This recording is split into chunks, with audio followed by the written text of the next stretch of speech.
Okay, for the chicken caldereta ingredients, I have here 2 kilos of chicken thighs, chicken legs, then garlic, 4 cloves of garlic, 2 medium red onions, 4 small potatoes, and then 1 carrots, then about 1/4 kilo of tomato, ripe tomato, and then bell peppers, green peas, and then the pickled relish. Ayan garlic, nangangamoy na. So, let's put red onions. Kung gusto nyong maraming onions, pwede. Optional lang yung measurement ng spices, guys. If you want spicy, if you want it hot, just place the red pangalan nun, bird's eye chili. Pwede. Or the chili flakes. Meron akong chili flakes dyan, kaya lang gusto kong spicy, pero yung mga anak ko ayaw. Okay, now let's continue.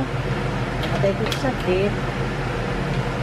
Kasi wala akong ginawa doon. So, okay. Gusto lang natin konti ito, guys. Bago ilagay yung spices at saka yung gulay. Okay?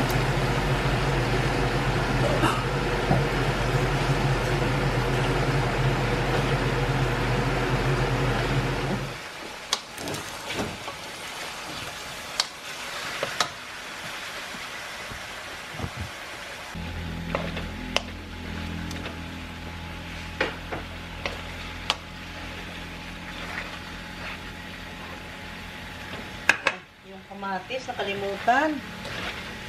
Oh my God. Okay lang. Ano ba yan? Ito yung sunod sa red onions, guys, ha? Hindi ko natuloy na igisa. Okay lang yan. Okay lang yan.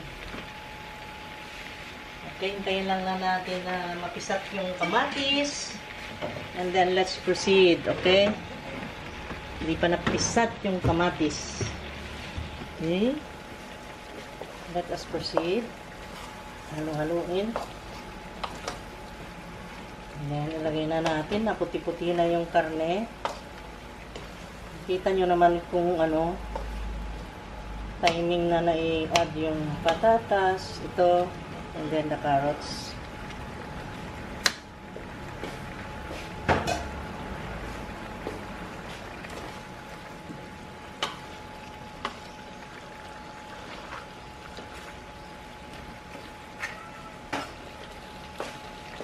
Lagyan natin ng patis.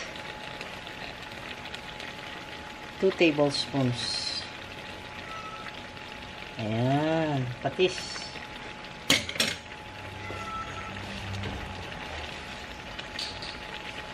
Patis is fish sauce.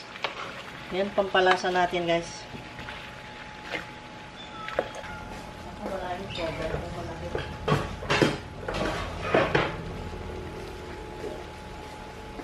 Simmer natin ng 15 minutes para malutong maigi yung patatas, carrots, and the chicken. Ayan. Buksan na natin. Kumulo. At lagyan na natin ng green peas.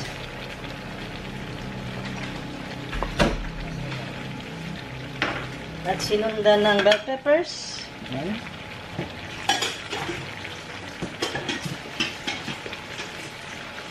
Ayan, sarap, di ba?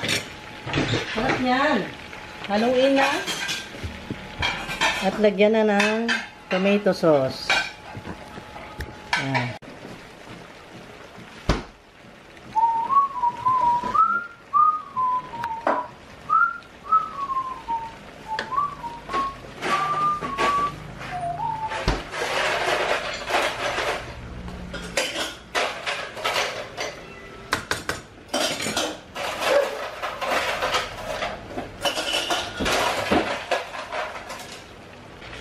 Lagyan ng tomato paste. Oh, wow. Kunti lang para hindi masyadong umasim. Ayan. Maybe more. Okay. Tomato paste.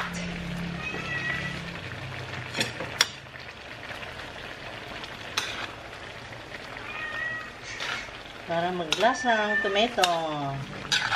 Gusto nating lasang tomato.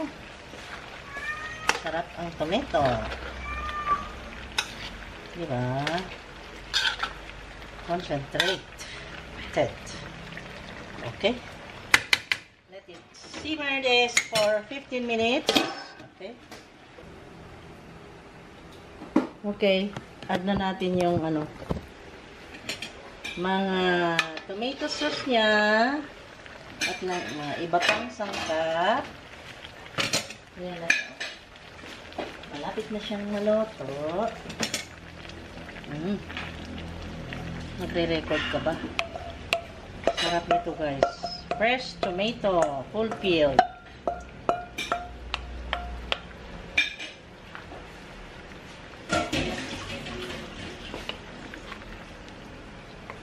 Ayan.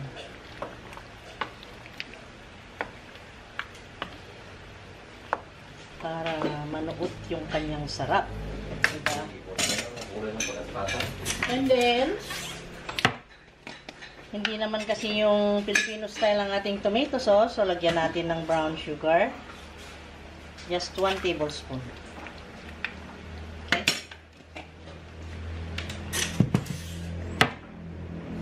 And then, the pickles. And,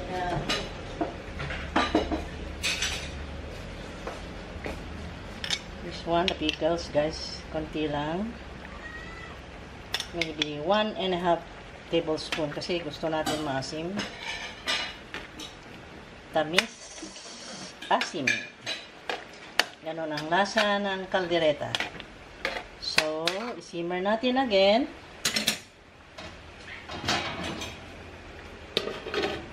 For 10 minutes. Okay, tignan natin kung luto na.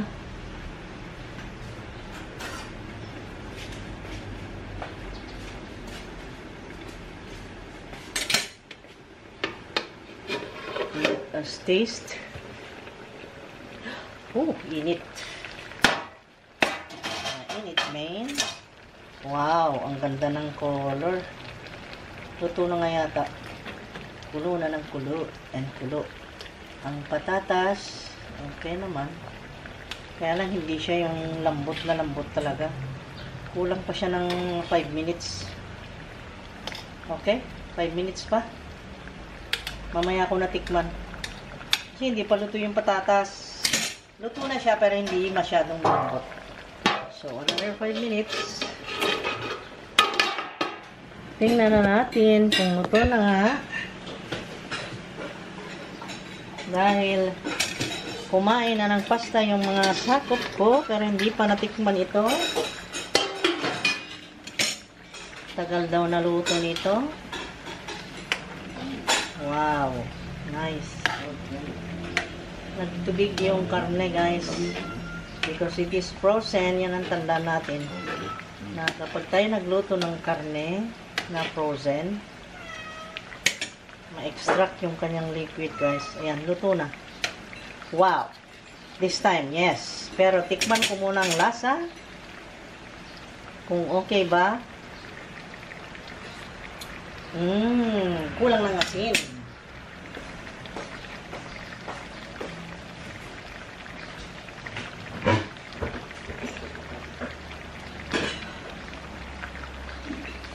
Walang asin.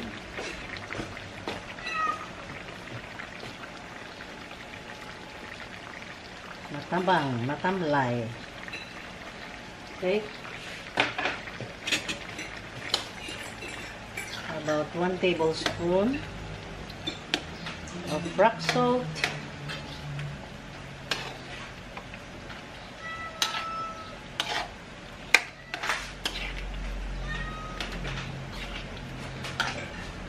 Okay na. So, okay na guys. Magpaalam na ako at kakain na tayo. Okay? Kung naibigan nyo yung luto, paki-like naman. Subscribe na para masaya at dumami tayo dito. And then share this video guys para matuto ang mga taong magluto. Yung mga hindi marunong ha. Alam kong marami kayong marunong at mas magaling pa yata sa akin dyan. Okay, God bless. See you again next time.